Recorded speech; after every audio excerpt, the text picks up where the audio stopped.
অল্প বয়সে যৌন হেনস্থার শিকার হওয়ার কথা ইতিমধ্যে বলিউড অভিনেত্রী অনেকেই প্রকাশ করেছেন। সেই তালিকায় এবার অভিনেত্রী ভূমি পান্ডেকর। কাঁচা বয়সেও তার এই বাজে অভিজ্ঞতা হয়েছে বলে সাম্প্রতিক একটি সাক্ষাৎকারে জানিয়েছেন এই নায়িকা। ভূমি জানান সেই সময় তিনি সদ্য কৈশোরে পা দিয়েছেন।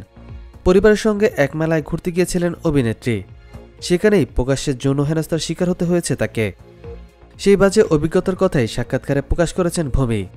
অভিনেত্রী বলেন, ভিড়ের মধ্যে কেউ আমার নিতম্বের মধ্যে হাত দেয়, চিমটি কাটে, বারবার ছুতে থাকে, কিন্তু পেছনে ফিরে যতবার তাকাচ্ছি কে যে করছে তা বুঝতে পারছিলাম না। ক্রমাগত সেই ব্যক্তি ছুতে থাকে আমাকে। ঘটনার আকস্মিকতায় ভাষা হারিয়ে ফেলেছিলাম। ওই ঘটনা যেন দুঃস্বপ্নের মতো, আজও ভুলতে পারিনি। অভিনেত্রী আরও জানান, অনেকদিন পার হয়ে গেলেও ওই ঘটনার ট্রামা থেকে এখনও পুরোপুরি বের হতে পারিনি।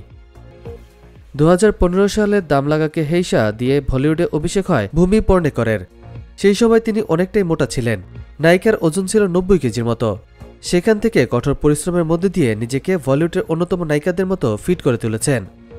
দাম লাগাকে হেইসার পর ভূমিকে টয়লেট এক প্রেম কথা, শুভমঙ্গল সাবধান, লাস্ট স্টোরি, সোনাচিয়া, শারকিয়াক, বাধাইতো সিনেমাগুলোতে দেখা যায়। খুব শীঘ্রই নেটফ্লিক্সে আসছে তার নতুন সিনেমা ভক্ষক। এই সিনেমার জন্য একজন সাংবাদিকের চরিত্রে দেখা যাবে ভূমিকে। সিনেমাটিতে নির্মিত হয়েছে কিশোরীদের প্রতি যৌন নির্যাতনকে ঘিরে। সেটি রয়েছে মুক্তির অপেক্ষায়। সম্প্রতি প্রকাশ হয়েছে সিনেমাটির ট্রেইলার, যেটি দেখে প্রশংসা করছে খোদ শাহরুখ খান। সিনেমার প্রযোজক যে তার স্ত্রী গৌরী খান।